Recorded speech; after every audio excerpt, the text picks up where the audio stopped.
or requiring masks and testing in private large businesses. Board Air Force One Assistant White House Press Secretary Karine Jean-Pierre. The OSHA rule ensures that employers are protecting their employees by encouraging workers to get vaccinated and requiring unvaccinated workers to mask and test. President Biden and the First Lady are right now in the Boulder County, Colorado area getting a tour of the devastation caused by last week's wildfires that destroyed nearly 1,000 homes in the area. You're listening to ABC News. This is Matt Crowder live at the Shell station on 41st Street, reporting on the free gas app called Get Upside that's letting people all over the country earn cash back on every gallon of gas they buy. Excuse me, miss. Have you heard of the Get Upside gas app? Of course. People are earning as much as $300 a year with the Get Upside app. It's so easy. Open the app to see nearby gas stations offering money back, pick the one you want, and get up to 25 cents a gallon cash back every time you buy gas. Wow. Well, there you have it. Stop paying full price for gas. Download the free Get Upside gas app and earn up to 25 cents a gallon when you buy gas. This is Matt Crowder, Radio News Network. Download the free Get Upside app now in the App Store or Google Play to earn up to 25 cents a gallon cash back when you buy gas. Use promo code TODAY for a 50 cents per gallon bonus on your first tank. That's up to 75 cents a gallon on your next fill-up. You can cash out anytime to PayPal or an e-gift card for Amazon and other brands. Get up to 75 cents a gallon cash back on your next fill-up when you download the free Get Upside app and use promo code TODAY. Promo code TODAY. Update on what's concerning Russia's president. A fellow autocrat's being challenged nearby. ABC's Patrick Reevell. Kazakhstan's president is using force to try to end the unrest. Military units have been engaging protesters in the biggest city, Almaty, since Wednesday night. The president says he's ordered security forces to shoot to kill without warning. Gunfire has been reported throughout the day in Almaty, where dozens are reported killed. The government does appear to increasingly have the upper hand. More Russian troops have been arriving to help quell the protests. Kazakhstan's government says the Russian forces will not participate in combat. Help with heat. ABC's Daria Albinger. The Biden administration is distributing an additional $4.5 billion in funding to help low-income Americans cover heating costs during a second pandemic winter, with cold weather states receiving the largest share. South Korea dismissing as an exaggeration North Korea's claim to have recently launched a hypersonic missile. The South saying it was a normal ballistic missile that could be intercepted. That comment, say experts, is certain to anger North Korea. South Korea has previously avoided publicly disputing North Korea's weapons tests to not aggravate any tensions.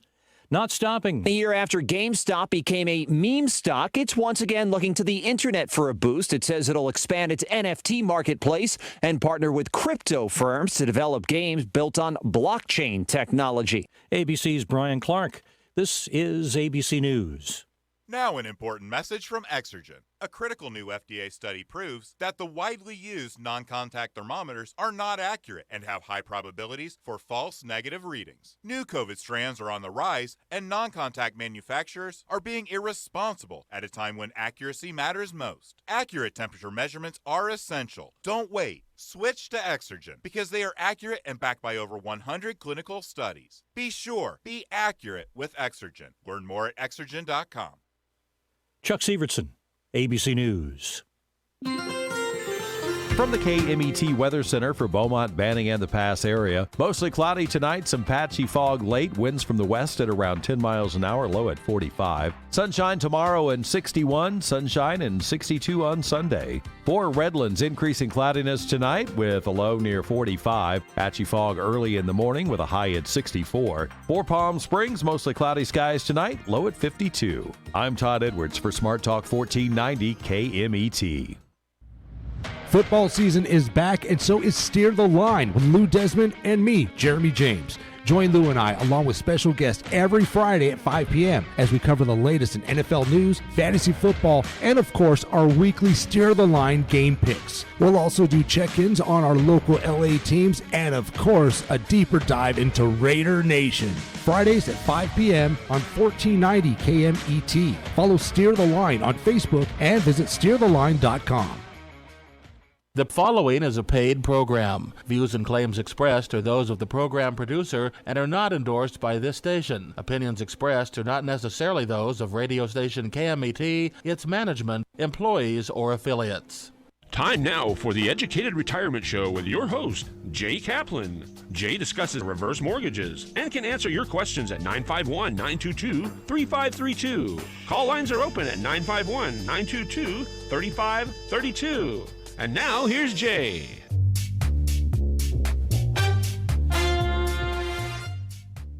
All right, and here is Jay, and I do endorse this, what we're saying here. But that doesn't mean you have to. It means that we are open to learning. But welcome, in the meantime, to the Educated Retirement Radio here on KMET 1490, where we contemplate retirement and how to best prepare for that retirement and how to best stay successfully retired. So we have a great guest today in Phil Walker. And, well, we'll talk more about him as the time goes on, but I think you probably should know who that is. But absolutely meet your retirement needs and top off your tank so you can make it all the way. I'm not sure where we're going. Never have been sure. I guess as you get older, a lot of people do get sure, but I guess I got some older to get. I'm only 75 at this point. So the future is now. And why? Because knowledge is power, and our phone number is, in case you're watching, 866-955-2233, 866-955-2233. And the website is, of course, the same as the show here, theeducatedretirement.com, or you can also get there by www.drhecm.com. That's DRHECM, no period after the doctor. DRHECM, which stands for Home Equity Conversion Mortgage. And once you get there, you'll see a whole bunch of stuff. And some good stuff, I would think. There's most all of the shows are there because on the front page you'll see a watch live shows, but it will also take you to a lot of the old shows. What it does is it takes you to the KMET website, which is always a good place to be. So there's also a blog that covers a lot of stuff, and also there's a YouTube channel which has almost all the shows, and I worked on last night to upload most of them, so they're mostly there. And speaking of shows, here on KMET, we always give a shout out to Let Grandpa Speak, whose show is here every Saturday morning at 9 a.m. That's the best way to start your weekend off with a good mood. And we watched him, of course. Let me say hello to Pat there. We also watched him on New Year's Day because it was the best way to start the new year. And Grandma was also there, who we don't see that often anymore, but we miss her when she's not. But don't forget West Coast Business Review with Daryl McCants. I should say Daryl McCants and Bill Morris. They kind of both co-host that. And they are both repeat offenders from time to time. And he's on every Wednesday at 4 p.m. They always give a plug for this show, saying I'm a part of his advisory board, along with Bill Morris, who we just mentioned, of UCI, who's also been a guest here. And, of course, don't forget Ron Siegel's Home and Finance Show here on KMET, Monday through Friday at 6 p.m. And I'm on his show at least once a month, talking about finance for older people. Not that I know much about older people, but I'm told I am one. And my day job, and I know you're saying it's a good thing this guy's got a day job. I am a loan officer at the Loan Source, and my NMLS number is 384565. And I have a Department of Real Estate license also, but, you know, I don't sell real estate. I just like to stay on top of that information. And my Department of Real Estate number is 792630. And just a little food for thought here. And again, I'm going to be reading from an article. So if it looks like I'm reading from an article, I am. And McDonald's former CEO is warning of an impending catastrophe for the labor market as baby boomers and soon even some of their children begin to reach retirement age. His name is Ed Renzi, who served as a fast food chain CEO until 1997. So I guess he's retired, and said that during an interview on one of the business channels on Tuesday that the number of people starting to retire has been overlooked in the conversation about labor and challenges about labor challenges nationwide. And as he pointed out, the oldest baby boomers are now in their mid-70s, which means even some of their kids are getting close to retirement. The retirement numbers are going to start to accelerate. Another good reason to learn about retirement mortgage. And there's going to be a lot of upward mobility because they're leaving the workplace, which means people in lower positions are going to be going up and lower positions are going to be opening up. That was me. Which is going to leave a shortage at the bottom end. And he said, Renzi said, and boy, we're feeling it big time at restaurants, barbershops, daycare centers, and it is a nightmare. Renzi's warning came amid a trend of early retirement in the United States. A July survey of about 1,300 American household heads conducted by the Federal Reserve Bank of New York found that nearly half of respondents expected to retire before turning 62. Not me, but at the same time, the share of respondents who expected to keep working after they turned 67 fell to a record low of 32.4%. So early retirement appears to have accelerated during the pandemic, and that's, of course, kind of self-explanatory. October estimates from J.P. Morgan Private Bank showed that 7.5 million workers are missing from the U.S. workforce, while J.P. Morgan found that 36% of those workers are unemployed Americans. The next largest category is retirees. 20%, or about 1.5 million people, opted to retire early amid the pandemic. Another 1 million people retired at the standard age. Recent Goldman Sachs data showed that. So some food for thought about retirement and, why we see so many people not working and why we see so many signs out there now hiring. Anyway, what is today? It's January the 7th. It's into the next year, and it's Harlem Globetrotters Day. And on this day, founder Abe Saperstein established the Harlem Globetrotters, Harlem Globetrotters in 1927.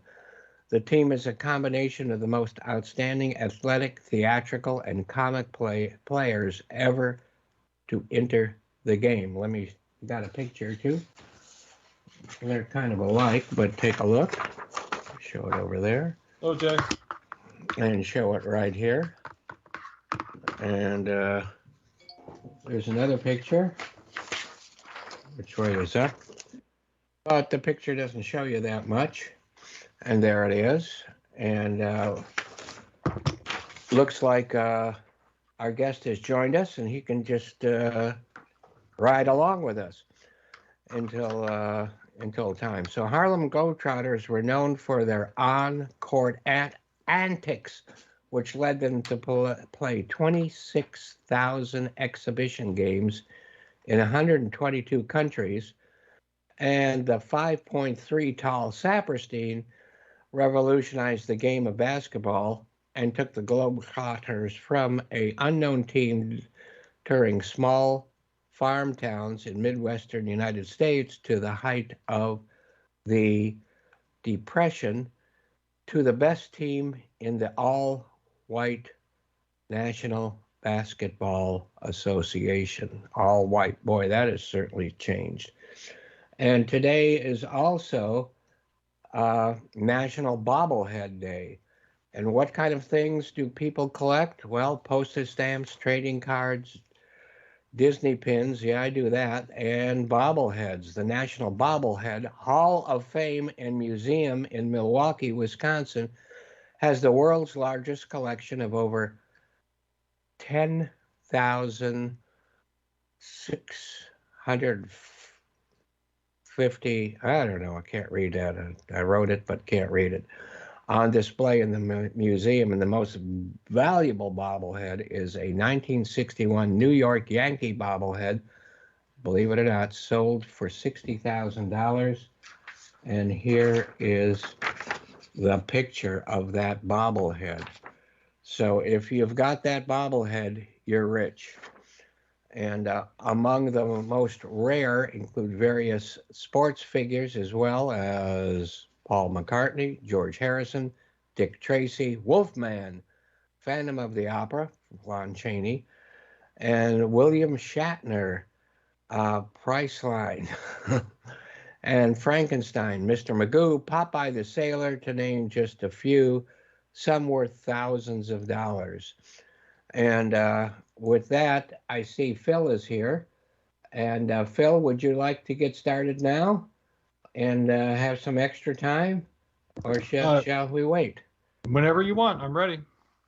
I know, you are always ready, aren't you?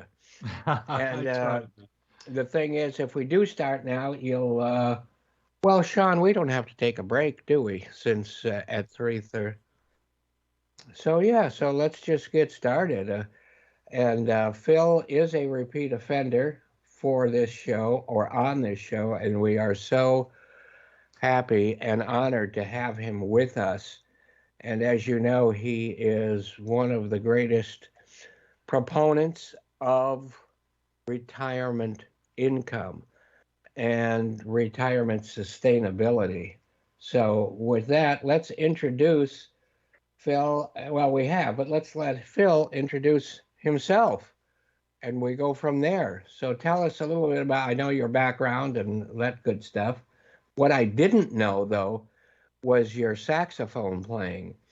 And that is wonderful. I was just listening to some John Coltrane before the show, because I picked up my maybe 35th copy of A Love Supreme, but this one sounds better than the other ones. And Coltrane is one of my favorite, not only, but I mean, he is one of them. And but yeah, enough of that. Maybe we'll have Phil back to play for us, right? Phil, what do you think?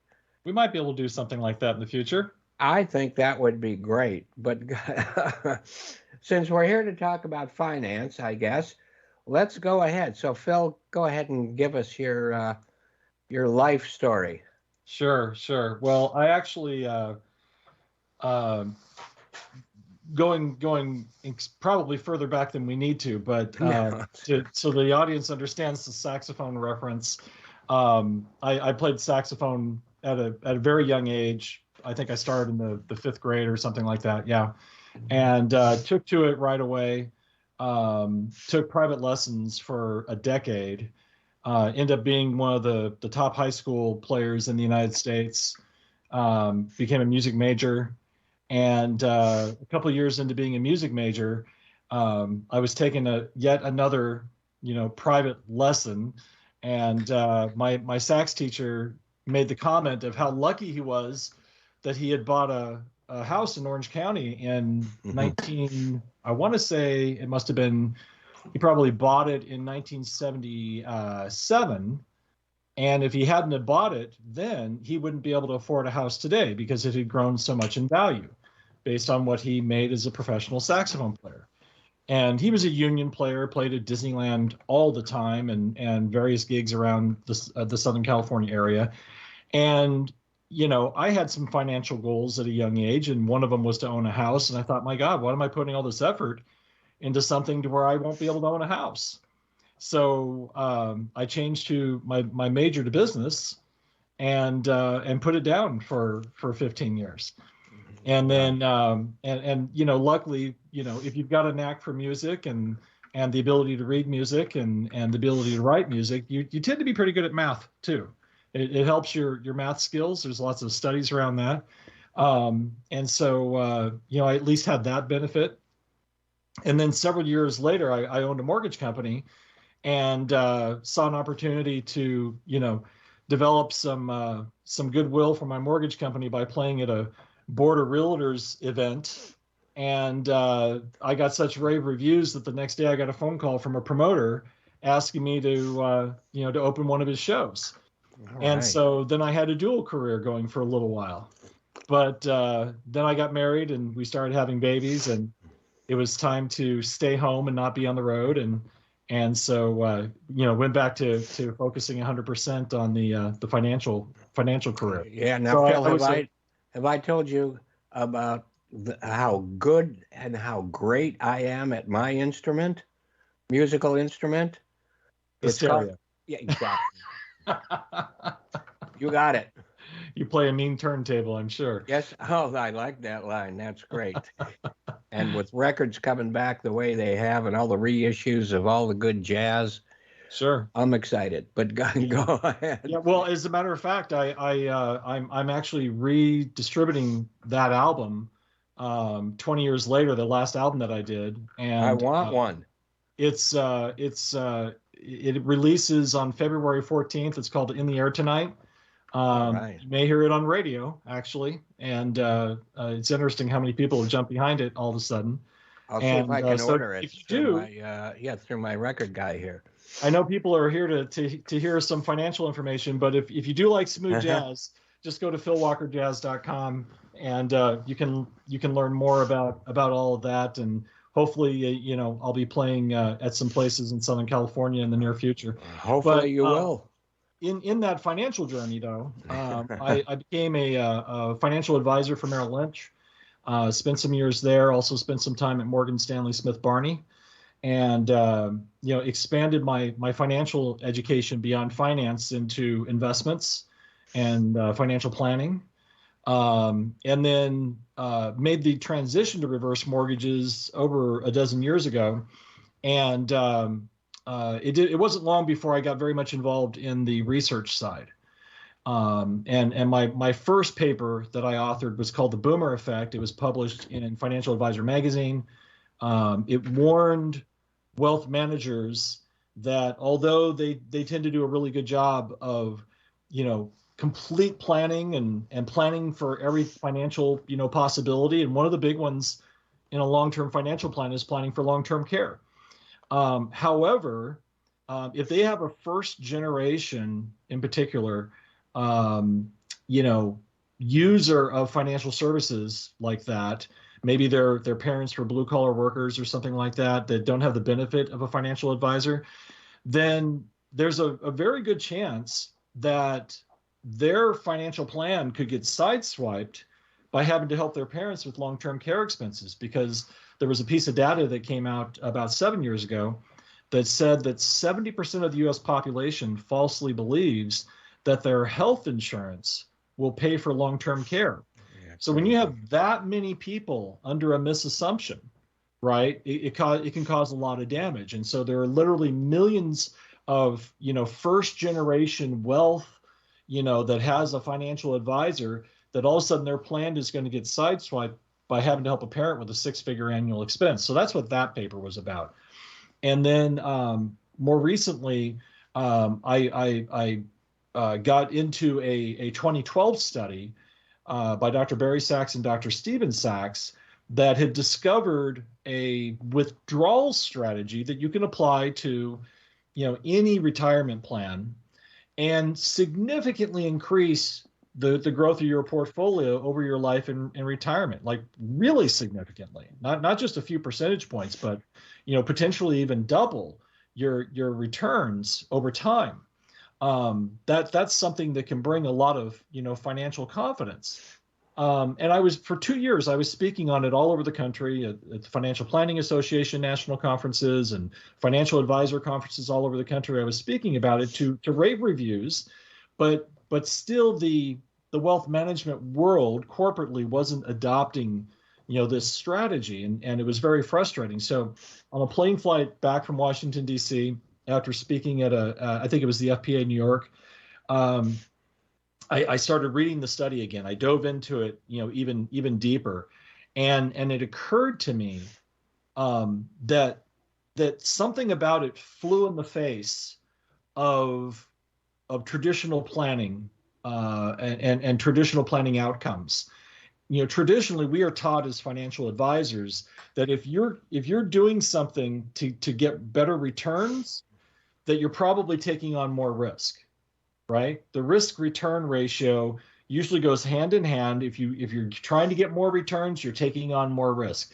And in most financial planning, at its core, the idea is to, as you move into retirement, to reduce risk as much as possible. So you're not expecting a lot of returns, but you're in a lot of bonds, you're in a lot of income producing investments, dividend producing stocks, taking as little risk as possible, because once you're depending on that portfolio for income, you don't want it to disappear, right? That is your financial engine for the rest of your life, so you try and pull the risk all the way down.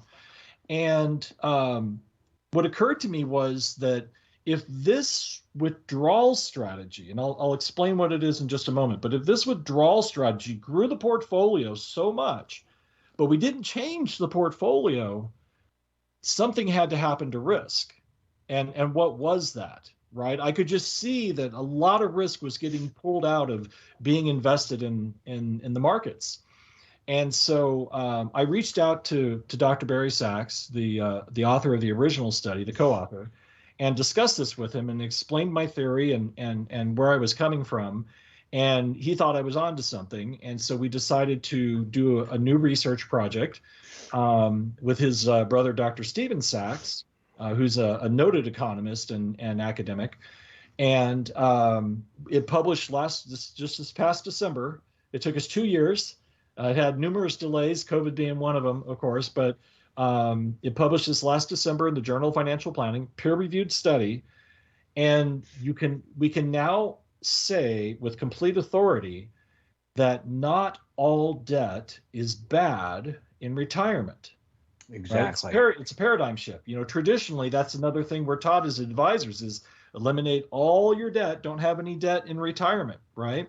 Well, for the mass affluent investor, which is in the range, it's not exact, but in the range of $500,000 to maybe up to $2 million in investable assets, for that particular group in retirement, they can benefit dramatically if they use a reverse mortgage as an alternative source of income following down market years. So it's actually a very simple process. You just look at your portfolio at the end of each year and say, was it up or was it down? If it was up, then you continue taking your income from the portfolio for another year. But roughly every 4 to 5 years, you're going to have a down market. And following those down markets, leave the portfolio alone for a year and instead take your income from what we call a buffer asset in the study, right? Now that buffer asset for some people might be if they're an actor or a musician or something and they're getting royalty income, that the financial advisor is not in charge of. Maybe they can use that as their buffer asset. Or if you're a big real estate investor and you have a lot of real estate income, maybe you can use that as an alternative source of income. But for the majority, the easiest way to do this is to access some of the home equity in their home through the vehicle of a reverse mortgage, because it's low cost compared to other sources of income, right? And with other sources of income, you have income tax, right? Whatever your income tax rate is, that's a cost.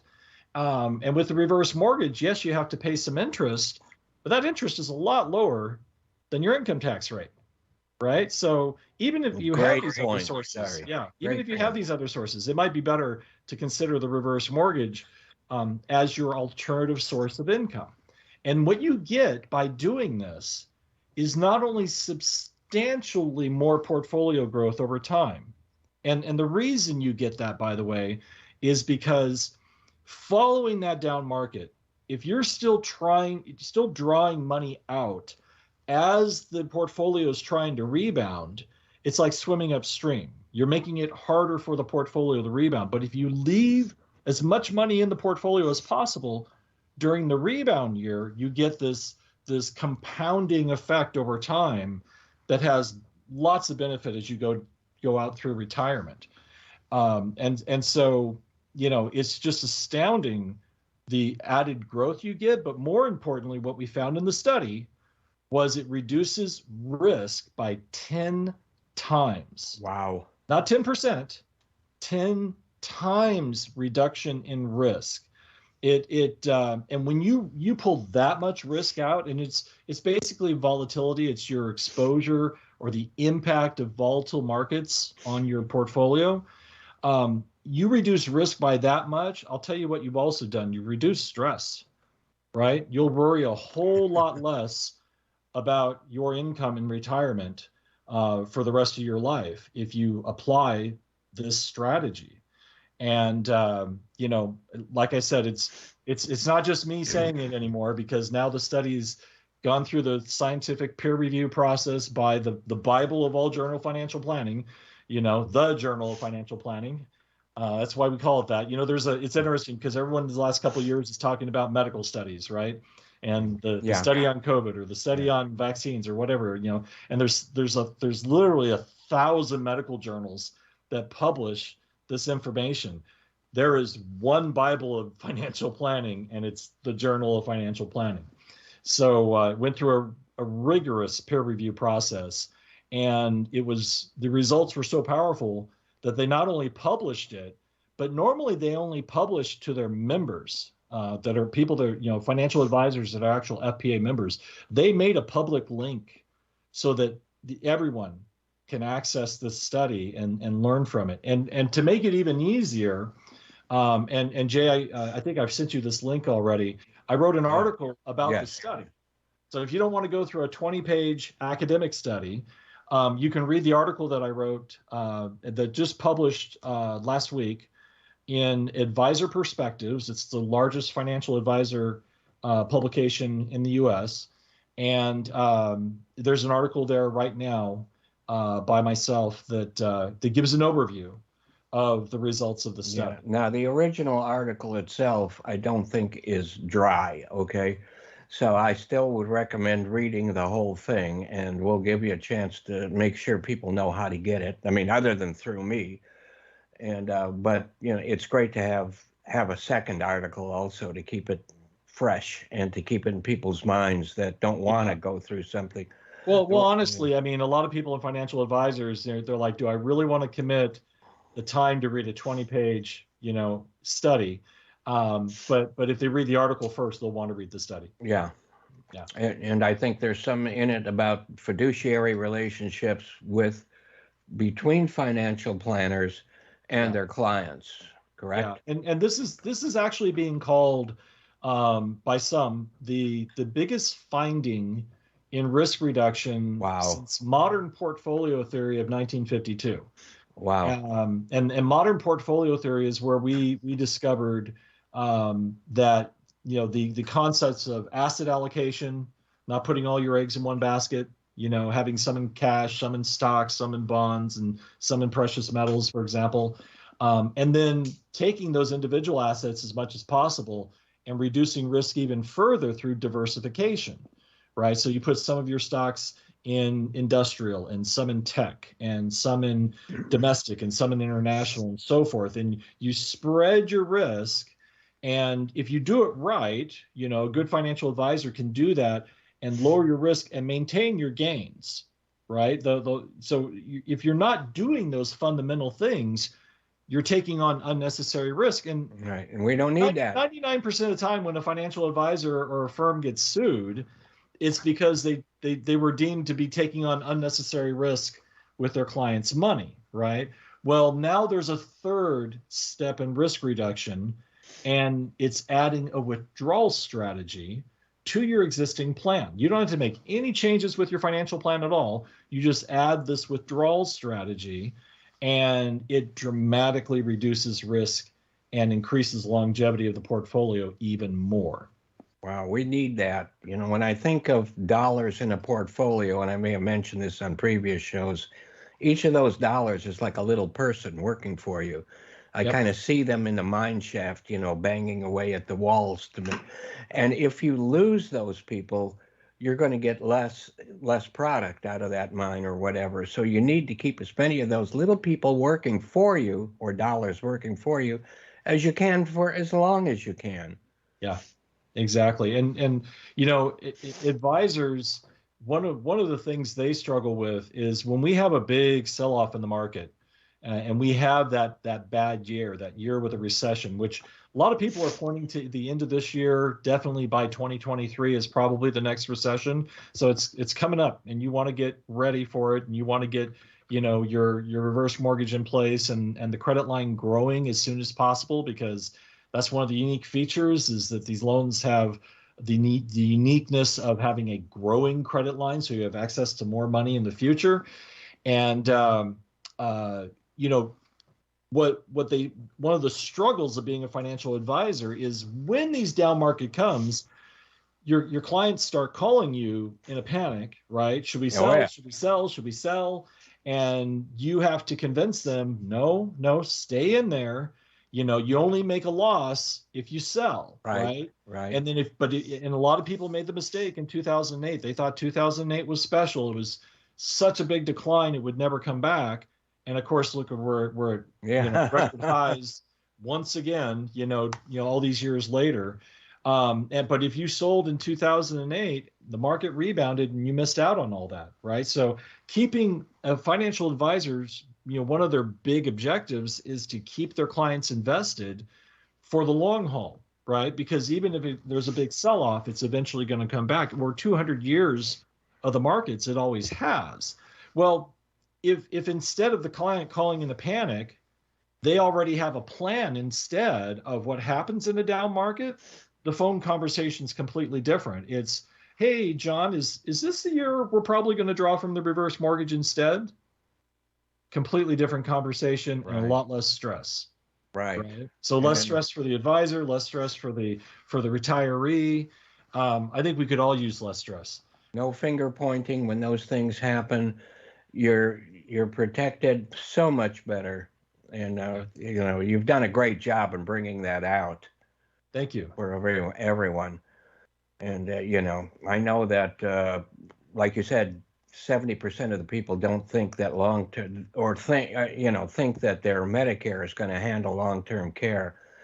And very few people have long-term care. And even if you do, and we're getting back now to a kind of not another subject, but another reason for people to be losing money out of their savings and portfolio is healthcare. And it's so important to have a backup for that healthcare, because we're living longer and longer. And as we do, we're definitely going to need help. Yeah. No So question I about it. don't give specific financial advice anymore, right? Because you can only do that for your actual clients. Right. And but what I can say is, for the people listening to this, get this research in front of your financial advisor as soon as possible, because it's going to take a few months probably for their compliance departments to approve it.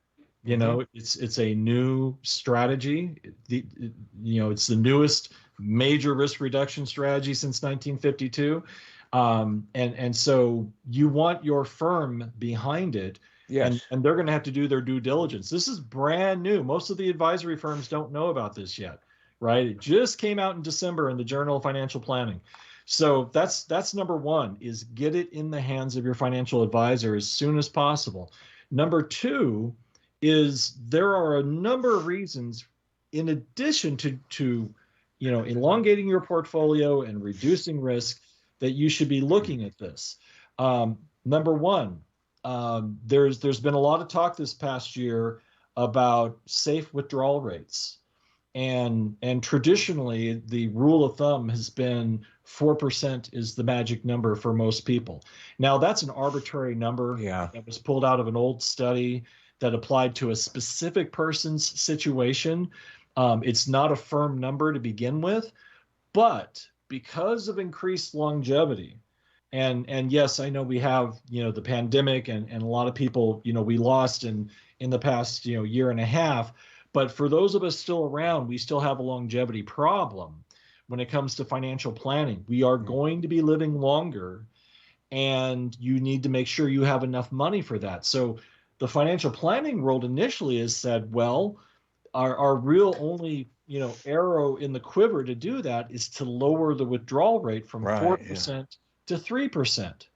Now that on the surface doesn't sound like a big deal, but if you lower your withdrawal rate from 4% to 3%, you just reduced your income by 25%. That's a chunk.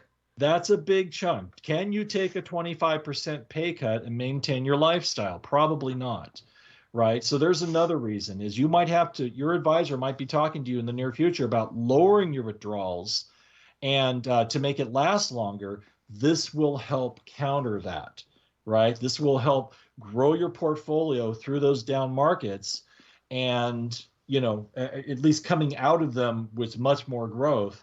And elongate your portfolio to offset the need to make it last longer. There's another reason, which is top of mind in the news right now, which is inflation.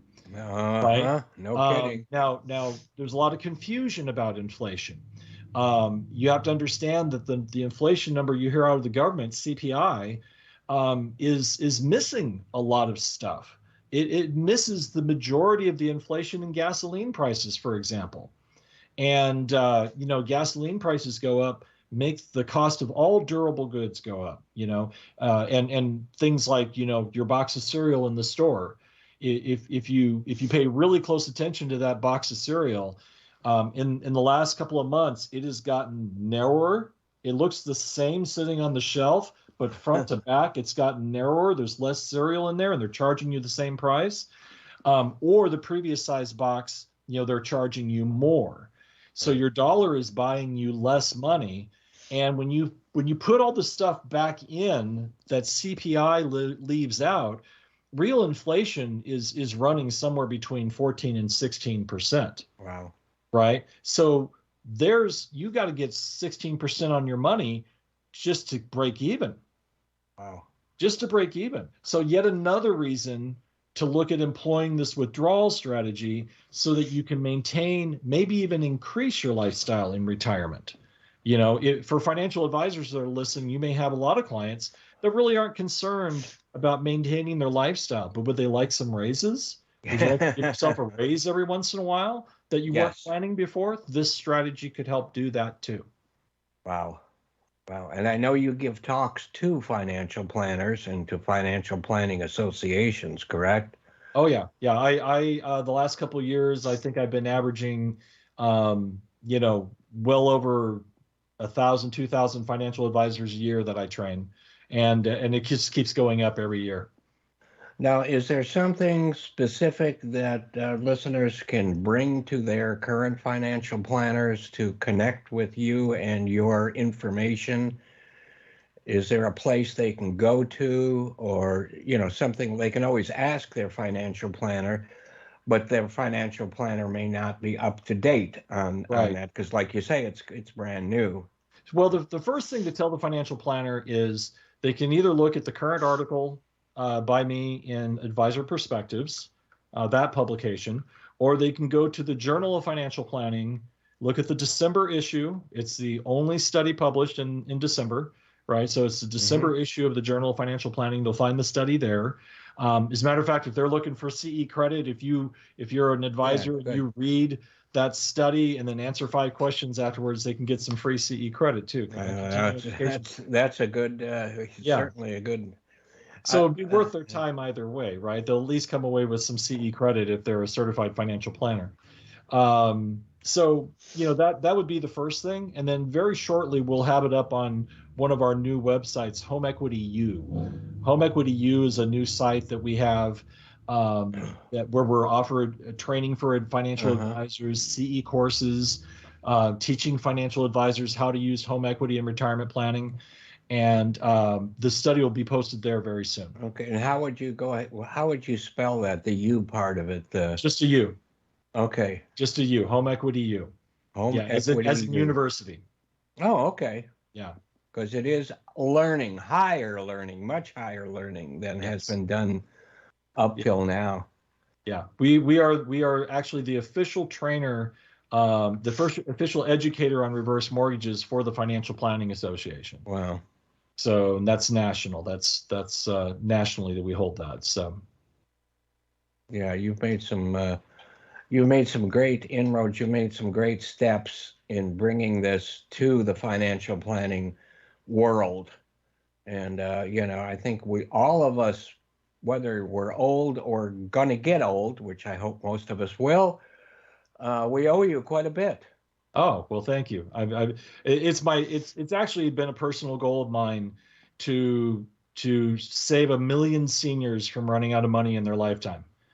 And this if we get enough people on, implementing this strategy, we'll easily achieve that, because Wow. we have a lot of folks in this country that are not set up well enough to make it all the way through life expectancy. So Exactly. And, I think most financial plans in the past, they've included, education for the kids, weddings maybe for your daughters, a lot of different things, retirement to some degree, but never, it seems like, things like healthcare and other items like that were never included.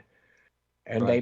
they must be included, and having a way to handle that is so important. Well, in financial planning terms, there is a 70% chance you're going to need some form of long-term care in your lifetime. 70% chance. The only thing with a higher probability is death. There's a 100% chance you're going to die, right? There's a 70% chance you're going to need long-term care or some sort of long-term care, and everything else is a lower percentage after that. Right. So it needs to be in every retirement plan. And Yeah. it's expensive. It's incredibly expensive. Or even in-home care, not healthcare, but in-home care, right, is hugely expensive. Sure. You can easily pay 6 figures a year if you Yes. have full-time in-home care. Yeah. And you're definitely going to pay 6 figures a year for nursing home care. And 22% of our population will end up in nursing homes at some point. Yeah. And, if you're in a nursing home, doesn't mean that's the end of the line. You could stay there quite a while. You want to stay there, or Right. it could be temporary. And the longer you stay there, the longer you stay alive and healthy enough to enjoy life, the more money it's going to cost. And, I hate to bring money into all of these lives, all of this quality of life, but you know what? It's there, and it has to be faced. Yeah, absolutely. And it has to be, figured in, factored in. I co-authored. I was the primary author also on a recommendation to Congress that we're hoping to present in the near future. Good. To help people use the home equity in their home to pay for long-term care.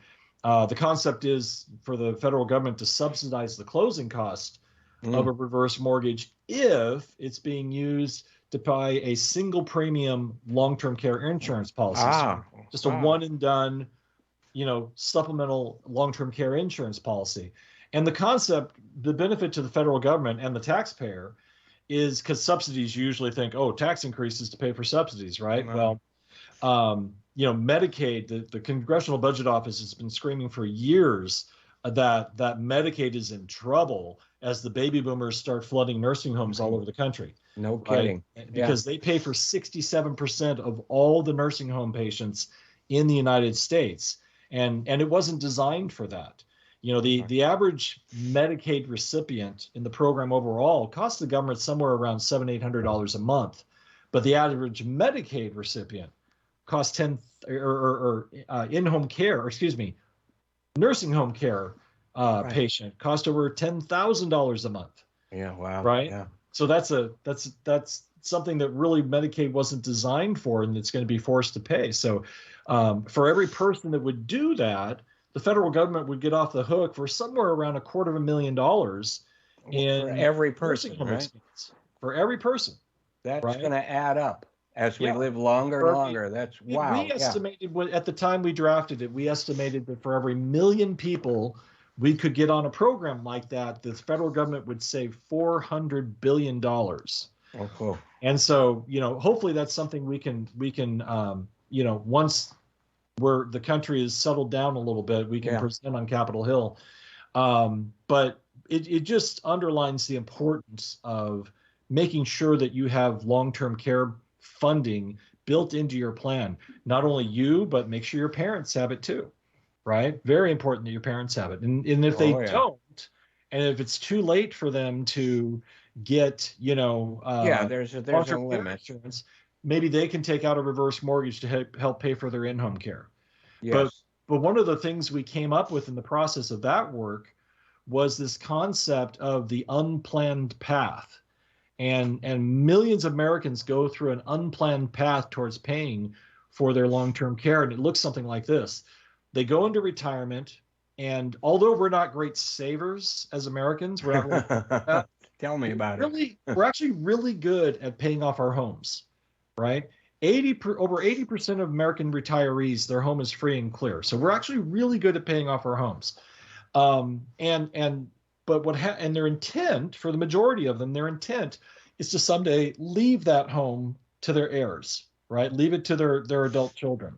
But what ends up happening more and more every year is they start needing care and they haven't planned for it. So they start with some in-home care, and it's incidental. It's not that big of a hit to their budget initially. Somebody's coming out for an hour once or twice a week, $35 an hour on average, something like that. Not too big of a deal. But as the years go on, they need more help and more help and more help. And the care people are coming out more and more and more. And eventually they reach a breaking point to where they can't afford all the care they need. Right. And so they sell the home and transition to an assisted living facility, which burns through 100% of that home equity nest egg in 2.5 years. Wow. Now the asset, this huge asset that they worked so hard to pay off, that they wanted to leave their children, just gets liquidated to pay for care. And then after that, they end up on Medicaid, a government aid. Right. Which costs to pay for the rest everybody. Yeah. Yeah. And, as far as your legacy is concerned, in so many cases, you've got more of a legacy, or you can create more of a legacy with that reverse mortgage and having other ways of doing it than without. Right. And that's so important also to understand that, instead of depleting your children's money or other things, you've got other things. Like you talked about the retirement fund. Well, that's there. That goes to the children also. So, you add these two different things up, and the children could end up with exactly the same or more money, depending on what you do with that reverse mortgage, or, because you have to have a good strategy involved. And that's where your financial planner or anybody, that's where you have to bring that into account for all of that good stuff. Yep. Exactly right. We're working on another paper.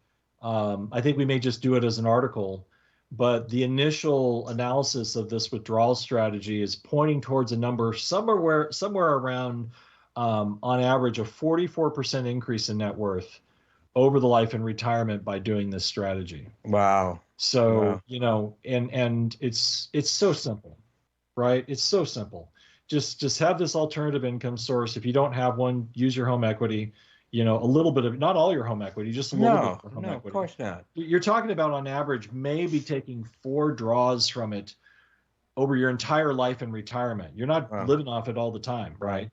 Yeah, the typical retiree will experience just 4 down markets, but they're hugely impactful to their retirement plan, especially if they happen early in retirement.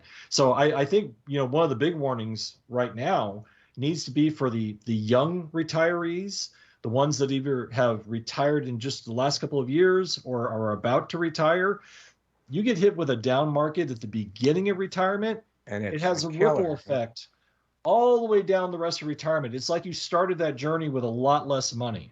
Yeah. Whenever we have a recession, we end up having a large group of people that postpone their retirement because their assets weren't as high as they thought they were going to be when they were going to pull the plug and start that. I think in official terms, you're talking about the sequence of returns. Yes. The official YAP for it, or what they call it. Sequence of returns risk, yeah. Yeah, but, if it is at the beginning, you're starting off with a small, you got a pretty big number, you lose it in the first couple of years, then you've lost a lot of that little people workforce that I was talking about, and very, very hard to replace. Those you probably won't.